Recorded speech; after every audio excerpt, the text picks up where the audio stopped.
Have you ever watched your own anger rise like a storm until it batters everything in its path? Have you ever smiled on the outside while feeling a thunder of pain inside? Imagine for a moment that all those wild waves of feeling aren't masters of your life, but mere messengers. Messengers you can learn to read, understand, and even befriend. Picture yourself standing tall, like an ancient oak in the face of a hurricane, your roots anchored in calm, your branches unshaken by the wind. That calm isn't a magic trick. It's a skill you can learn, step by step, by peeling back the layers of emotion with curiosity rather than fear. Close your eyes and think of a moment when jealousy gnawed at you, when fear kept you awake, when sadness weighed your heart like a stone. Now, open your mind to the idea that each of those feelings is whispering its own secret. I care about something. I need protection here. I value what was lost. Instead of fleeing from these whispers, you can lean in and listen, quietly naming each feeling. This is fear. This is envy. This is grief. So they lose their power to blindside you. Naming your emotions is like turning on a light in a dark room. Suddenly you can see the shape of what you feel, and the shadows retreat. When you learn to observe your emotions without judgment, you become a watcher of your own heart. You learn to pause in that space between what happens to you and how you react.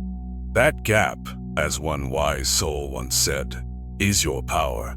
In that quiet moment, you can choose not to lash out, not to spiral into regret, but to breathe, to steady your mind, and to decide what truly matters. You might ask yourself, will this choice matter in a day? In a year? In that pause, you slip the chains of impulsive reaction and step into the freedom of thoughtful response, turning every challenge into a chance to grow stronger. And so, you start asking deeper questions. What is this emotion trying to teach me? Instead of shame when jealousy rises, you ask, what am I afraid of losing? When anger flares, you wonder, which of my boundaries was crossed? Pain is not punishment, but a teacher that shows you where your soul is tender. Listen to it humbly. Let it sharpen your insight into what you truly value. Ancient warriors and philosophers sat with their pain, learning from it until it transformed their weakness into a source of wisdom. You can do the same. Grief can become compassion, fear can become foresight, and anger can become a signal for justice. Every time you feel a surge of feeling, remember that you're not the first to face this inner battlefield. Seneca taught that no one is free who cannot rule their own passions. When the heat of emotion rises, train yourself to count to 3, to draw a slow, steady breath, to speak or act only after your mind and heart have reconnected.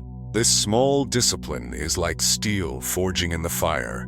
Each pause makes your character harder to break and more able to withstand the blows of life. But emotional strength is not built in isolation. True wisdom comes when you extend your calm into the world.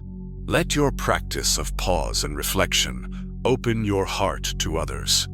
Remember the old proverb, to understand another, walk a mile in his shoes. Seek to feel what others feel before you judge their actions. When someone lashes out, imagine their pain, their history, the silent burdens they carry. Empathy does not mean surrendering to every demand, but it does mean listening without preparing your defense, seeing without rushing to conclusions. In that space of genuine curiosity, walls crumble, trust grows, and every conversation becomes a bridge rather than a battleground. As you hone your power to observe, pause, reflect, and empathize, something incredible happens.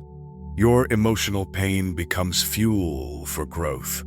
The wound, as Rumi said, is the place where the light enters you. Every broken piece of your heart can be polished by your awareness until it shines with the wisdom you gained.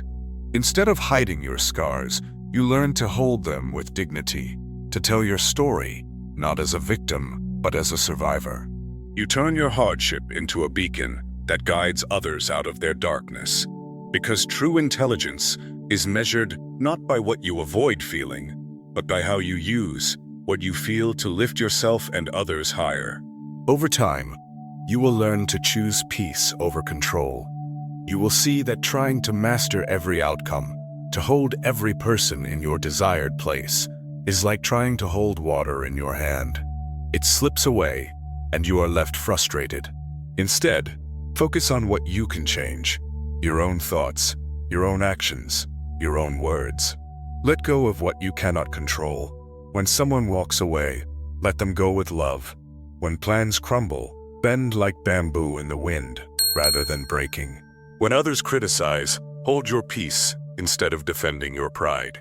In that choice of peace, you find a quiet power that no force on earth can shake.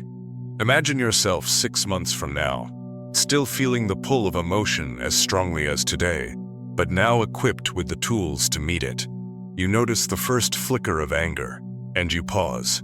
You feel the glare of jealousy, and you ask what it wants to teach you. A friend unloads her pain, and you listen without judging. A wound reopens, and you welcome the lesson that pours out of it. You face the world with roots sunk deep into calm, bending but never breaking. People watch you and wonder, what secret do you hold? And you will smile, knowing it is the secret of inner mastery. This journey is not a one-time act. It is a lifelong dance with your own heart and the hearts of those around you. With each breath, each reflection, each act of kindness, you carve a path of strength and wisdom that echoes the voices of ancient teachers. He who conquers himself, a proverb reminds us, is mightier than he who takes a city. You are that conqueror. You are that force of nature. Embrace these steps, live them every day, and watch as your life transforms from reacting to creating, from chaos to calm, from fear to fearless love. If this journey calls to you, if you feel a spark of possibility lit in your soul, don't let it fade. Share this wisdom, practice these steps, and let your renewed heart draw others into the same power. Because true emotional intelligence is not a trophy to be polished in private.